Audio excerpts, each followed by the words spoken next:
Now I'm going to demonstrate how we can calculate any given current or voltage in a given circuit.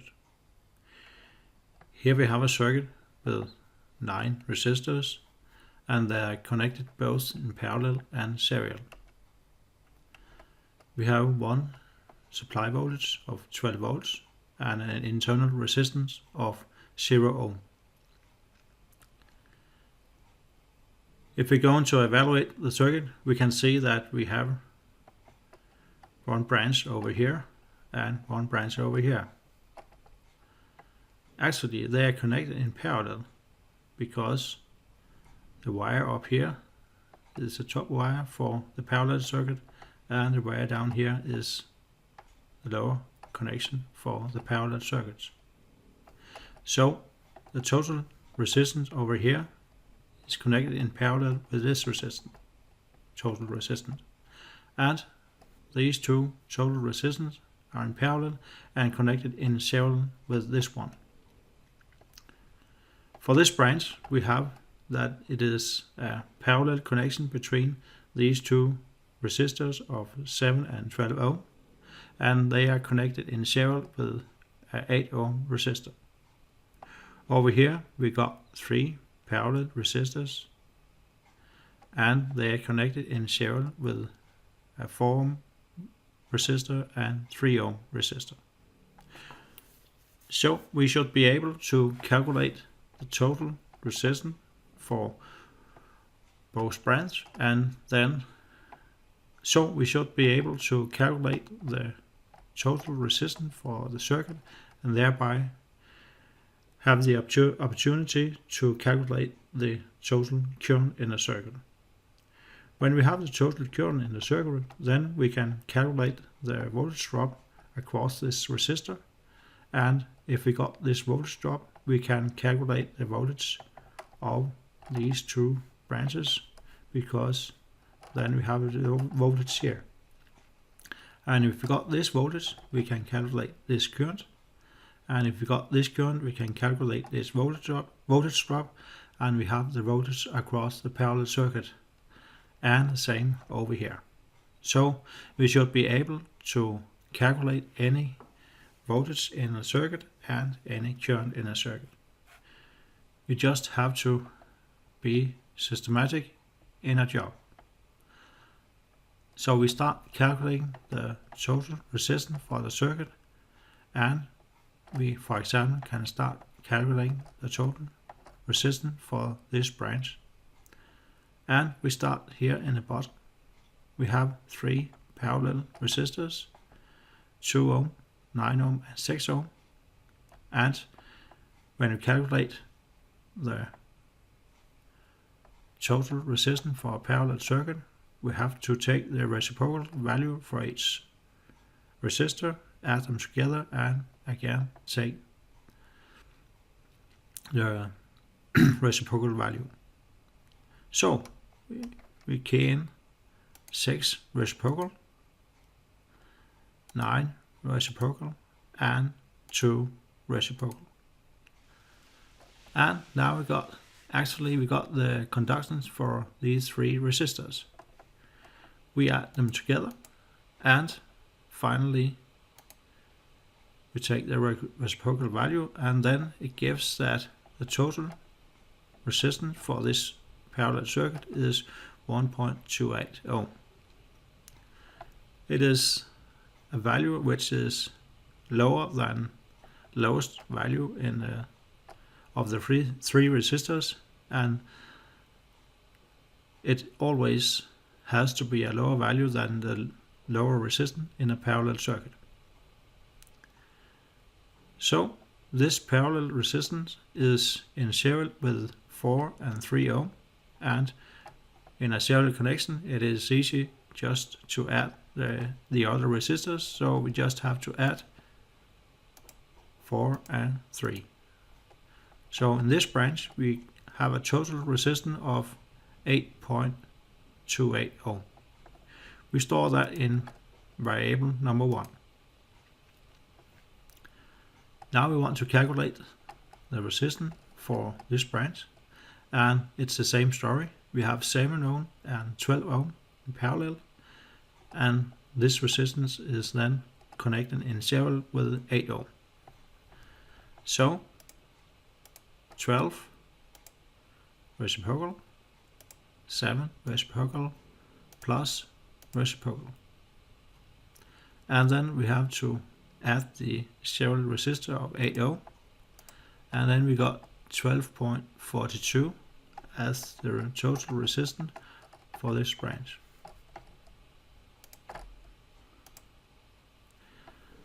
These two branches are connected in parallel, so we just recall memory number 1 and take the reciprocal, and then number 2 reciprocal, add them together and take the reciprocal again, and then we got the total resistance for 2 branches.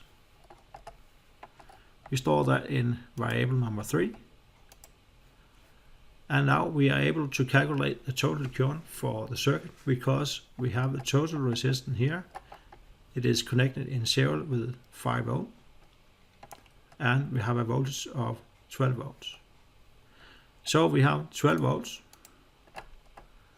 and the total resistance for the 2 branches, we add the 5 ohm.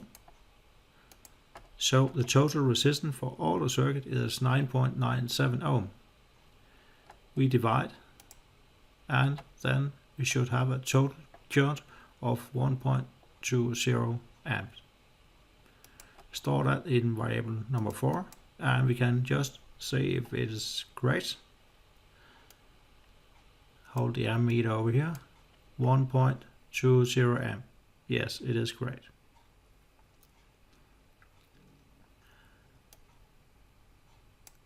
If we want to calculate the current down here, we want to have the voltage across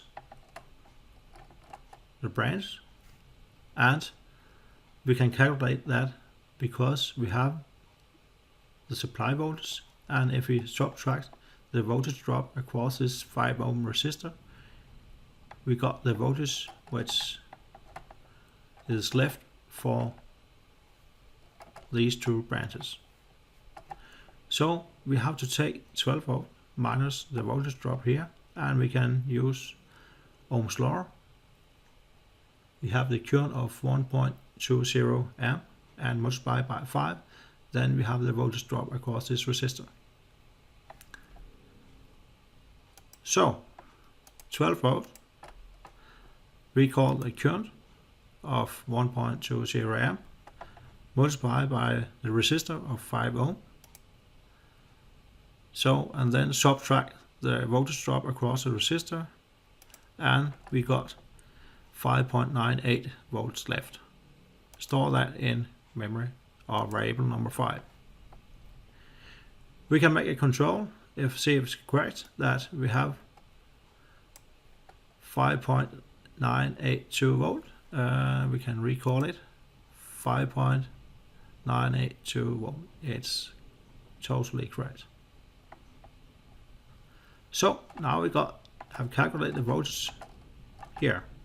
We can calculate the current then, because we have stored the total resistance for this branch in variable number 2.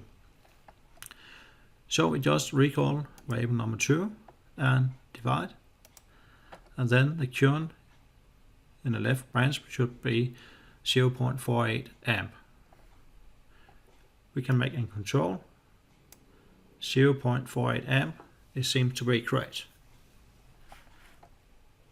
We store that in number 6, and we can calculate the current of, it should be 0.72 amp up here.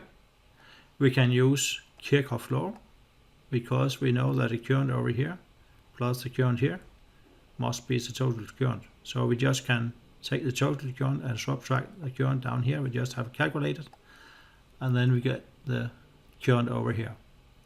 We can also use the knowledge that we have the voltage across this branch and divide with the total resistance over here, and we get the same current.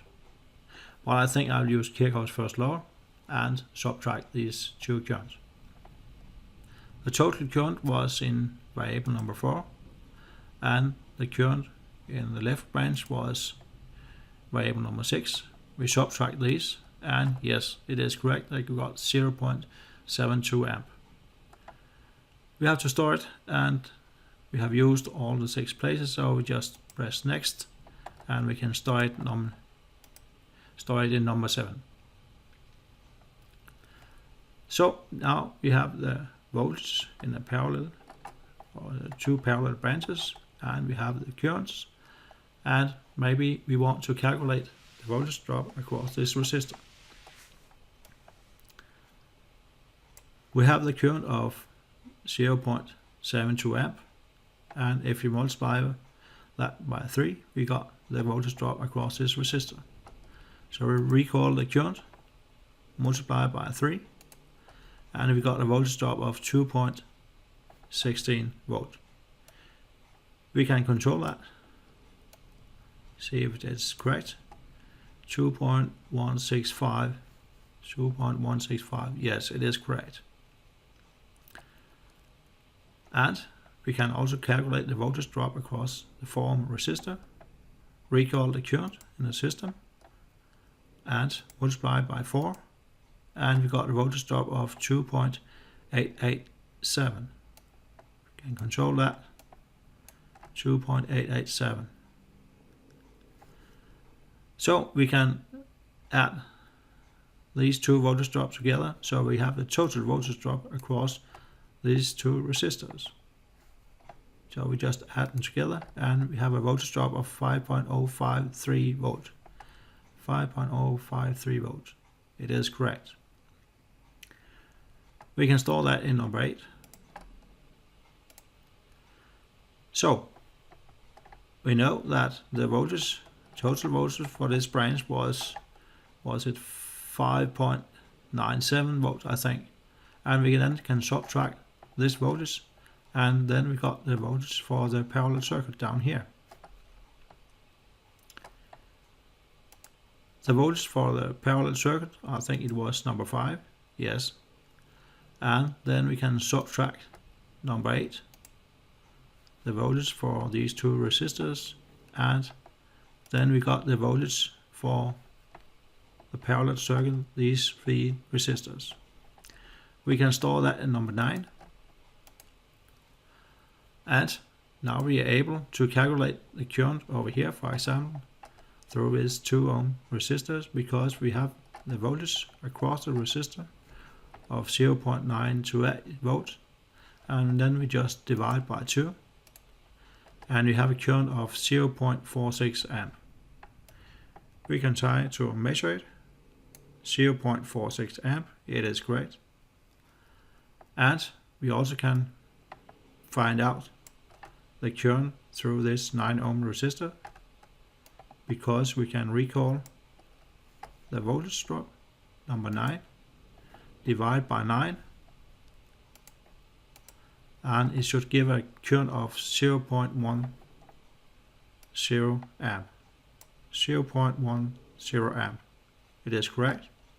And finally we can have the last one, that is 6 ohm. So we can recall the voltage, divide by 6, and we have the current over here. Oh, sorry. It is 0.15 amp. Seem to be correct. These 3 current we can add together. So we have the total current just for our control, plus plus, and we have the total current for this branch, 0.721 amp. I think we started number 7. We can recall it. We can see these currents are exactly the same. So that's a way how you can make a calculation in a circuit and find out the voltage drop across any resistor and calculate the current in the system, all the places. We just have to be systematic and analyze the circuit and find out if the resistors are connected in parallel, serial, or a combination.